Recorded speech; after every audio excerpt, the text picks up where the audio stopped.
Hi, how you doing? Well, it's the middle of March. The sun is shining. It's a beautiful day. It's 5 degrees out there.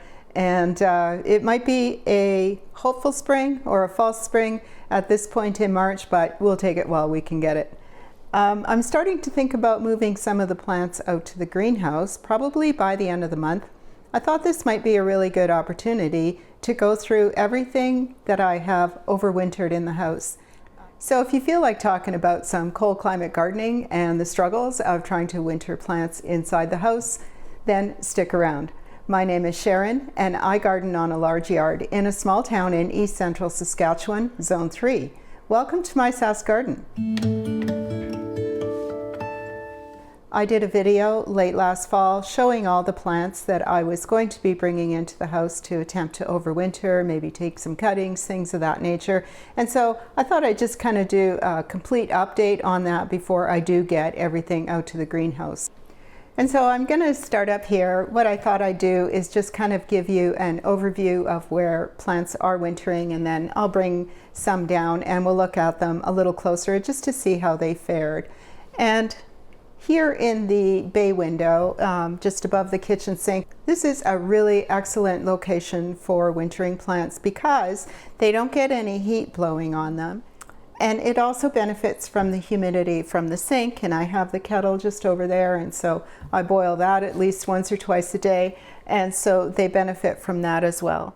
In this window, last fall, I placed the 2 dipladenia and 2 hibiscus plants. And there was a 5th, and I just can't remember which one it was now, but I have had to switch things around, and I'll get into that a little more as we go into it. But for the whole winter, the dipladenia have been up here and they've done extremely well, better than I thought they would.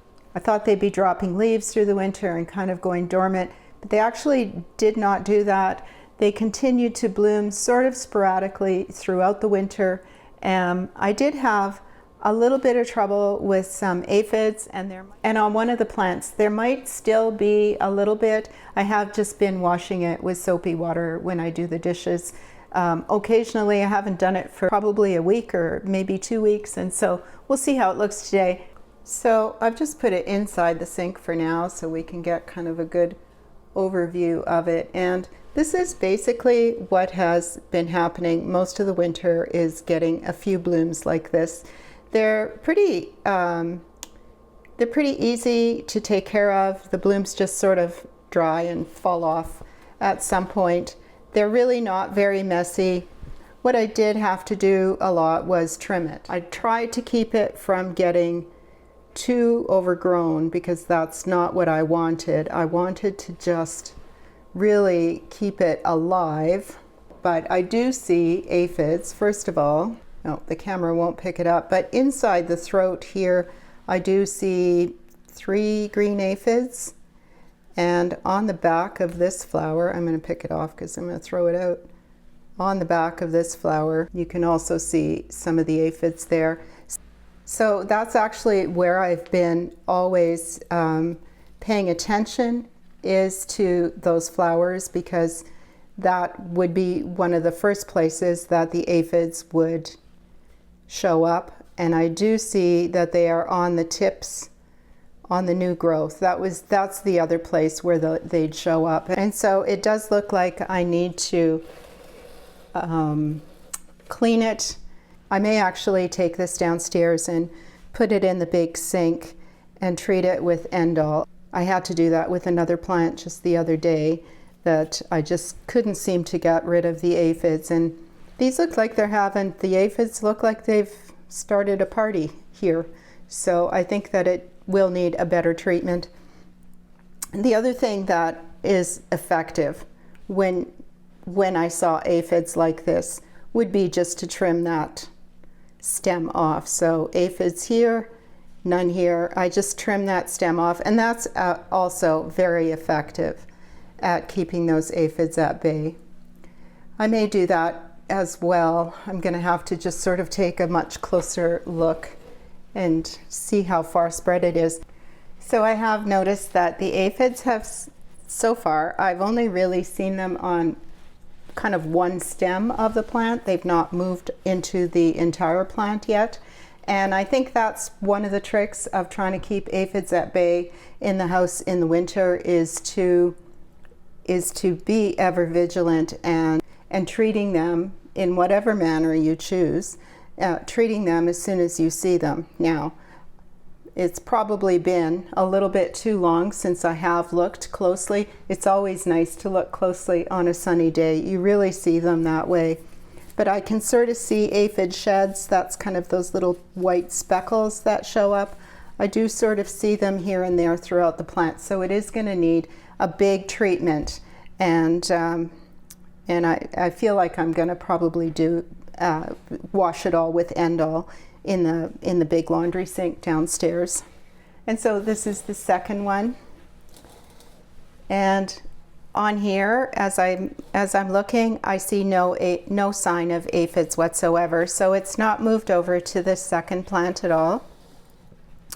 All the leaves, there's no aphid sheds. All the leaves are looking really nice and glossy. And there was one leaf that just fell off, and that's basically what would happen is I would lose a leaf or two. And this one as well, I have been trimming it because I just didn't want it to get too big. Once I plant it outside, and I'm sort of thinking that I'm going to plant them in pots in front of the garage. I'm thinking that might be a nice place for them. And once I do that, then of course I will let them grow to as high as they want to grow. And then when I remove the hibiscus from this area, they did grow well. They recently have started to go dormant, so I trimmed them back and I put them downstairs. And another plant I've been keeping up here since about mid-January, I'd say, is this frosted fern. And this frosted fern came out of a holiday planter, rescued holiday planter. I took all the plants out of it and then I potted them all up separately. It has been enjoying the life up here, and it's a good spot for it because I get to look at it and remember to water it more than once a week. It gets water quite often. And another plant in that holiday planter was this lemon cypress, which I think has grown quite a bit since I actually potted it up. So maybe 3 months that I've had it here, and it is loving its life here because I really do think it has grown. It's a beautiful color. Just trying to show it to you in the sunlight because it just almost seems to glow in the sunlight. It has no issues whatsoever. This is a great house plant, and I've never grown one before, but I'm quite loving it. And finally, just the other day, I had a few of these sort of large cuttings that I took from the geraniums, and I just thought they needed more space. I thought that they'd make up a nice little pot for inside the house, and so that's exactly what I did. There's two different colors of ivy leaf geranium and one zonal geranium in there, and they're also loving it up here. I found that there have not been many plants that do not enjoy living up there, and I do think it has something to do not only with the humidity, but the fact that all windows have heat vents underneath them or heat registers, and so you get that hot air blowing on them, and not a lot of plants like that hot air blowing on them at intervals throughout the day. And so I think that's a big part of that as well. Plus it's a bay window, it's south facing, so it kind of gets the maximum amount of light throughout the day. This is one of the geraniums that I brought in last fall. This is Rosalie Antique Salmon. I really love this one. I've not yet cut it back, but as soon as all these blooms fade, I will be cutting it back and taking some cuttings. So this is how the blooms fade, which is not as ugly as some zonal geraniums. I don't like the way their blooms fade, but these really do kind of take on a sort of an antique look until they dry right off. And they also don't fall as they're drying. They sort of stay on the plant until you pick them off, which is nice. And I keep a lot of succulents in the house over winter. I take them out again when the nights are no longer freezing. Here in this corner, sansevieria or snake plant, and this one is also a form, Mikado, I think it's called, is also a form of a snake plant. They do well indoors in the winter. They tolerate very low light, but they do not tolerate too much moisture. And this is the dining room bay window where I keep a whole lot of other succulents. For the most part, they're all succulents, although now I'm starting to bring some plants up from the basement because I'm beginning to run out of room in the basement. I'm not going to bring these all down because at this time of year, they start getting a little messy. And these as well, they don't get a whole lot of water through the year. They get the minimum amount of water through the winter. Once they go outside, they get watered frequently. I don't worry too much about the amount of water that they get, but they have wintered well with very little trouble. I am having some trouble with mealy bugs on a desert rose plant, and that one just seems to like to grow outside the best. It doesn't seem to tolerate the indoor dry air as much as I thought it would. It actually may be a better contender for over the sink, and I should probably consider that. Down on the lower shelf are the biggest plants, and this is another rescued plant from the holiday planter. This is a kalanchoe, and you can see that it has thrown a little blossom for me there. These are easy plants to keep. This one is very dry at the moment, and I think that's also one of the tricks to keeping them happy because they have a bit of a succulent leaf. There is also buds there, and I think it's, for the most part, it's pretty happy. A little bit of cleaning up to do there. On the very top shelf of this shelving unit, I keep the Hoya, and this is a curly leaf Hoya, and it has grown really nicely. It's all the way down there, and it does bloom for me, but I keep it on the very top shelf and kind of on this northeast corner, I guess it would be, because they don't really care for strong sunlight. This is another type of Hoya. But looking over these, I can see that I'm going to need to do quite a bit of work on them this summer and probably cull a few as well. Here are my poor ferns. They have not had a good winter. They had such a great winter last year. They did seem to start to decline when I repotted them into these pots, and I brought them in the house. And I'm looking forward to just cutting them right back and seeing if they will regrow nice fresh growth. And I'm making my way downstairs. This is our entrance, and so just in this south-facing, very tall window, I also have more succulents, and they are treated pretty much the same way. They get very little water, and they seem to be quite happy that way. So I'll just also mention that at this time of year, from mid-March and on, I do start watering them quite a bit more because the sun is a lot stronger. We're now getting 12 hours of sunshine in a day. But I do start watering them, and I probably will start giving them little amounts of fertilizer because they are starting to wake up and they are starting to put on growth now that there is more sun, and so they're going to demand more water at this point as well. And now downstairs, for those of you who have seen my videos before, this will look familiar. This is my grow light stand, and this is where I do the majority of the propagating as well as the seed starting. And so we're just going to get a little closer in a second. And then in the room next door, also in the basement, this is kind of a multi-purpose room where I have a couple of more shelving units set up with grow lights, and these are full spectrum grow lights, whereas in the other room they are LED shop lights, and I do notice a difference. And here is the other one. For the most part in this room, I have been wintering the geraniums, and again I'm just going to pull the plants and we can see how everything overwintered. So another plant that I dug up out of the garden last fall and brought in was actually two plants, and they were both begonias, these Rex leaf or fancy leaf begonias. And they have had a bit of this kind of drying on the tips on the older leaves, but the new leaves all look great. The new growth all looks really, really good. I'm pretty happy with how these wintered under the grow lights in the other room. They were on the bottom shelf in the other room.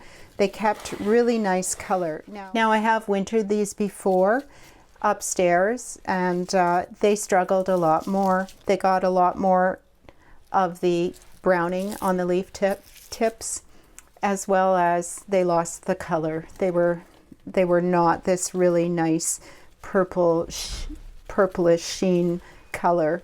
I think they really like growing under lights. And then this is the other begonia.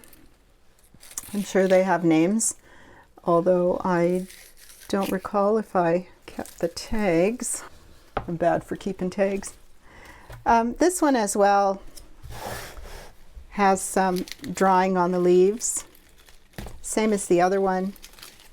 It could be just the dry air, but at the same time, you know, their new growth just looks amazing in there. It's just pushing new growth all the time, new leaves all the time.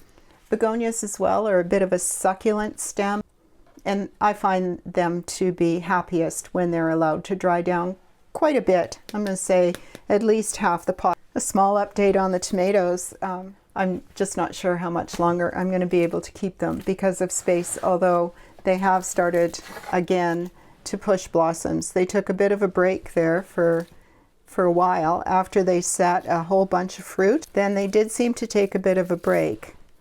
But yeah, now they're pushing all kinds of blossoms again all over the plant. That's the one plant. And just like a tomato, they need to be taken care of even indoors. See, that one was all blooms, but it didn't set any fruit at all. Same here.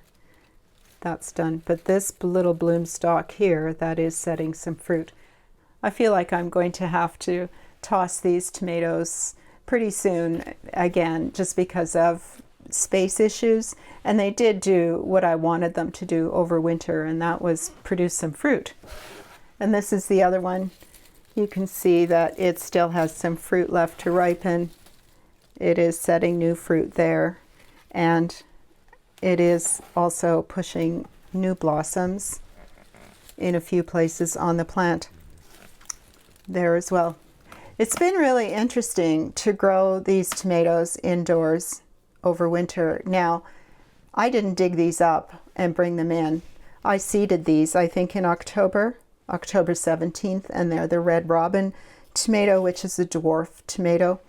And so it's not something that I brought in from outdoors to overwinter. I did seed them to grow inside during the winter, and it was a fun experiment.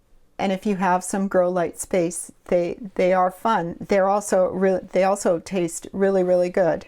And I didn't have any aphid issues or any problems like that. No white fly, no issues at all. They grew very easily, actually, easier than I had anticipated.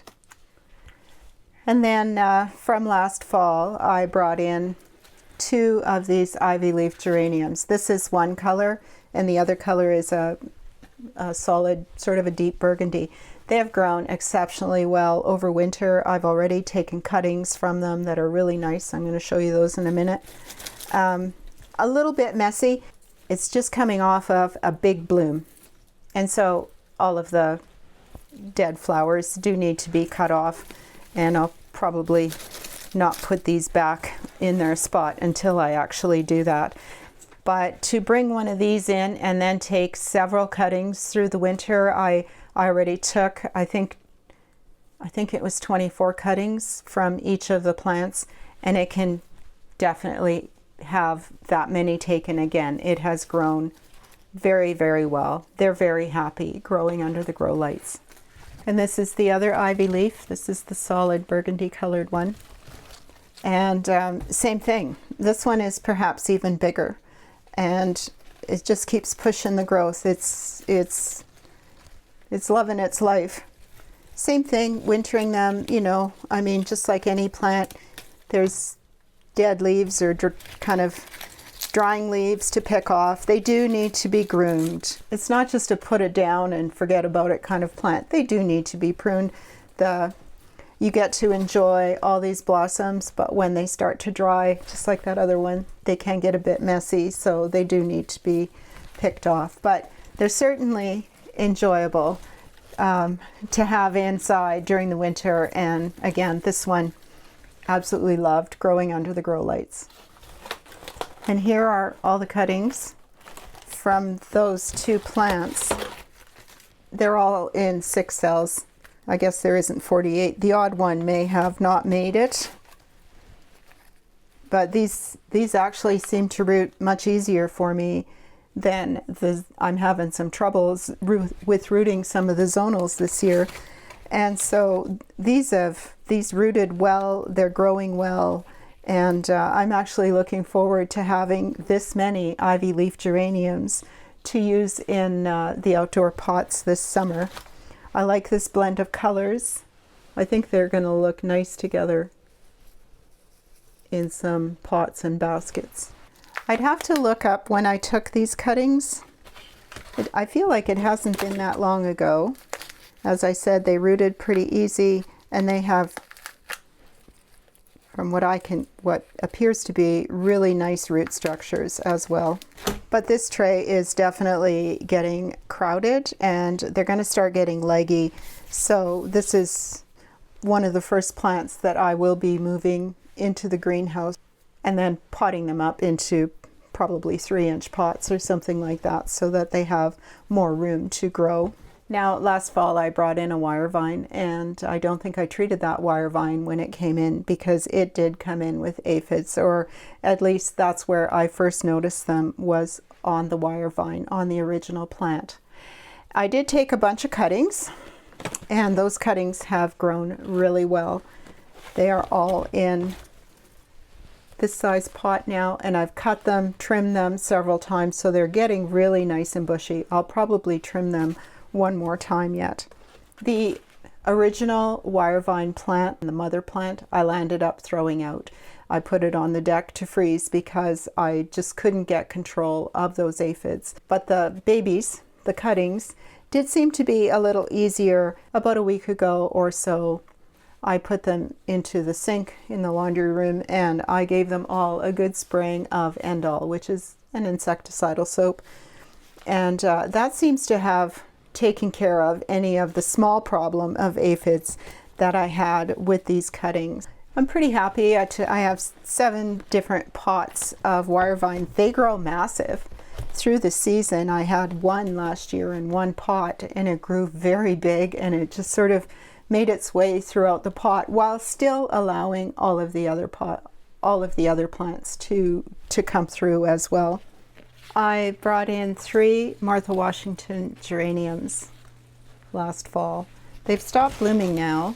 I don't remember exactly when it was, but I took a bunch of cuttings. I took 6 different cuttings of these ivy leaf geraniums, and so these are in 4-inch pots, and they have just absolutely filled the pots with roots. They need to be repotted, and they're using up the water like crazy when I water them too. As a matter of fact, as I was bringing them in here, I dropped 2. They fell out of the tray because they're so light, and the weight on top of the plant, they just fell over.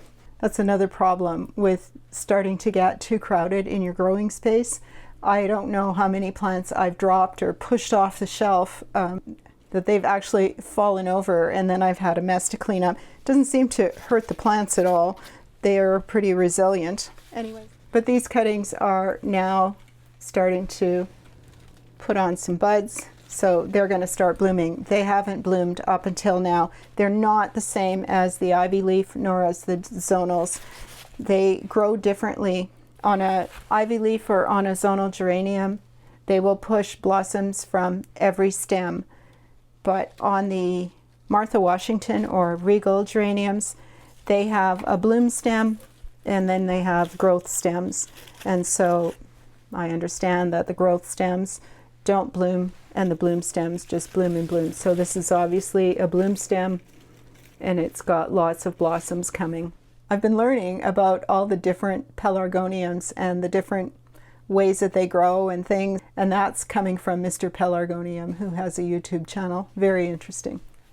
And this beautiful pelargonium is called Vancouver Centennial. It's a stellar geranium, and I'll tell you, I'm not fond of orange blossoms, but I think it really goes very nicely with the colored leaf. And there's just so many of them, and the blooms themselves have a different shape, kind of like a star shaped, and I'm in love with this plant. I think it's beautiful. And so I'm very happy that I did pack it up and fly it back with me after I visited Calgary last year. And I found this plant. It was on sale. It did not look this good at the time, and I didn't even really know how nice it was going to look, but this is definitely going to be a keeper. And again, it's growing beautifully under the lights down here. I should have pointed out this plant when we were in the other room. This is the Silver Falls dichondra that I brought in last fall. I had potted up this one plant, and my intention was to just let it grow and then take some cuttings. And so I hope you can see the length of this.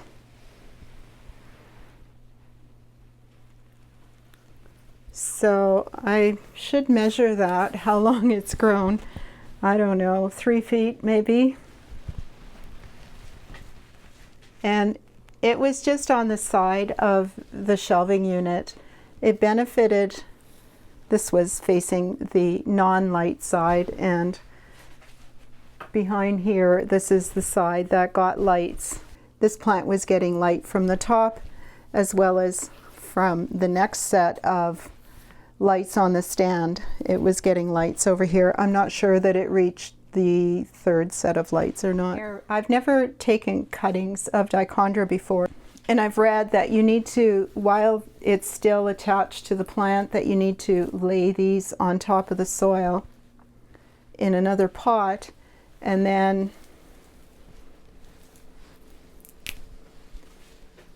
each of these nodes would root. Now, I don't know how I'm going to manage that with this size of plant. In retrospect, I think I should have cut this all back when I brought it in and just let fresh new growth start. I think if I do this again in the future, that's exactly what I'll do. But I think what I'm going to do is I'm going to cut this all back, and then I think I'm just going to try and take cuttings. I'm just going to take a stem like this, and then I'm just going to lay it on top of a pot of soil. Well, you know, let's just do one. I have pots, I have soil.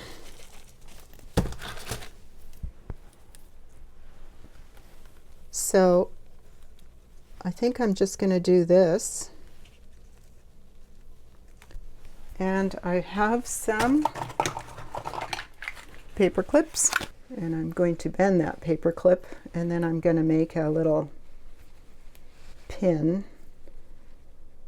just to pin that stem down so it keeps good contact with the soil. I think this might need to be packed a little bit more.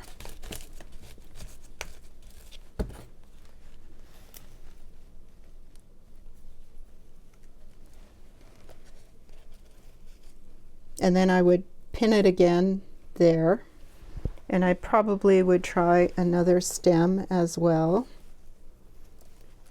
Basically what I'm going to try and do here is just keep the nodes touching the soil, and then hopefully they're going to root. After it's watered in, I'm going to put that pot on the heat mat underneath a dome, and we'll see if they root that way. Everything I've read said that it has to be attached to the plant, and then you lay this mess on top of a plant or on top of a pot of soil, and they're going to root. But I don't see how that's gonna work for me. Perhaps some of these, perhaps for, you know, these shorter stems, that would work. And these shorter stems come from just a couple of stems that I did just kind of twist into the pot and lay down there, and so they created, you know, more plants there. I think once I cut this back as well, that I may be able to just divide it. So I would cut it back, start let the new growth start and then try and do some divisions that way. So Silver Falls dichondra will grow very happily as a houseplant in your house over winter, and then obviously will give millions of little plants if you like. Other plants that I've wintered under the grow lights in the grow light stand, so those are the LED shop lights. I put a bunch of zonal geraniums under there to continue growing just after I took a bunch of cuttings. I also wintered a shamrock plant, and a few weeks ago I took a bunch of these cuttings. I showed them, I think, in one of the last video or two. They rooted very, very quickly. So fast. I couldn't believe how fast they rooted and are growing very quickly. I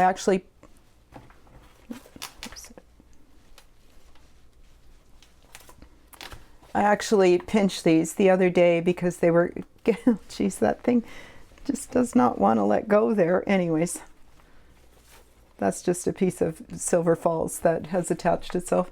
I pinched them the other day because they were getting a little too tall, and I thought they would get bushy. But the mother plant, when I took the cuttings, I took a bunch of cuttings from it, and it declined very quickly after that. So I don't know what the deal was after. So when it was doing that, when it was just declining so terribly, I thought, well, okay, and I just cut it all back, and it is quite dry. I don't see it pushing any new growth. So I think the mother plant maybe died. I could cut it back even more to see if it's going to push new growth, but honestly, it's okay. It's okay that it died, and I have all of these new ones to take their place. I don't really have a plan for those. The other plants to note are the paper bag geraniums that I pulled out of the paper bags just a little while ago, maybe 2 weeks ago. So I salvaged some. I potted them up just in these solo cups, and then I didn't even put them in light. I just put them on the very top shelf of that shelving unit and waited for growth to start, and growth did start. Not on all of them, but some of them do have growth beginning. So I salvaged 9. This one I don't think is going to do anything. Not sure what I was thinking there. It must have looked like it had some viability. And this one, I'm still holding out hope on this one. I think it still may push some growth. All of the others I see a little bit of growth starting, or quite a bit. It depends. This one has just a wee bit there. So not a great year for the paper bag geraniums. I went over this before. I think maybe this year it may have been too warm in the area where I kept those paper bags this year. And I think the hibiscus are the two last things that I want to talk about. I mentioned when we were upstairs that they were starting to decline. They were losing leaves. I used to grow a big hibiscus a number of years ago, and then I gave it to my mom. She had a nice sunny window where it could grow very, very large. But I did notice that it did go through a period of time where it just looked like it started to die. It was usually a good time to cut it back. And so that's what I did with these. I cut them right back. And I do see little bits of new growth starting. Same with this one. There is new buds being pushed. And so I thought I'd see how they fared. I'm keeping them down here instead of upstairs in a warmer environment. I'm just going to keep them a little bit cool and kind of hold back a bit on the watering just to give them a little bit of a rest. At that time when my mom had that hibiscus and it had grown, she had the room for it to grow very large. When I did this pruning back, of course it wasn't this severe because it was so big, but I did prune back every stem. At the same time, I used to cut off about 1/3 of the roots at the very bottom. I just took a saw and cut them off and then repotted it into fresh soil. And in that way, she was able to keep it in the same pot. And everything worked that way. It just continued to get bushier and bushier. And the bushier it gets with growth and with stems, the more blooms it's going to push out. So we'll see how these go. These were I bought on clearance for a couple of bucks each last fall, and I thought they would be fun to keep in the house. They did provide some very nice blooms through the winter, and it's only recently that they started to decline. Recently, even the flower buds that they were pushing were not opening. They were getting to the point of looking like they were going to open, or they were a nice, these are yellow, they were a nice yellow, and then they fall off. So that was a sign that the plant, I think, wanted to go into just a little bit of dormancy. So dormancy it'll get. And while I was at it, you know, I can't let a good cutting go. So I took these hibiscus cuttings. I have never tried this before. These are actually hardwood cuttings, and I don't have rooting hormone for hardwood cuttings. My rooting hormone is for softwood cuttings, which is what I used. But these have been in here probably a week or so already, and they're still looking okay. They haven't, you know, died back or anything like that. So we'll see if I'm able to root a few more hibiscus and grow them on as plants out of those prunings that I took. And those hibiscus are also on the heat mat and under a humidity dome. Everything else that's under there is more geranium cuttings and seedlings, all the seed starting that I've done, and everything is doing pretty good under there. As I said, everything is getting a little crowded. I'm gonna definitely have to rethink the amount of geraniums next year, or at least the amount of geranium cuttings. They certainly do take up a bit of room. Hey, thanks for hanging out with me today and talking some gardening. I hope you enjoyed the video. If you did, give me a thumbs up, tell your friends, and if you haven't yet, hit that subscribe button. I do appreciate you taking the time to watch this video, and I hope you're doing well. See you soon.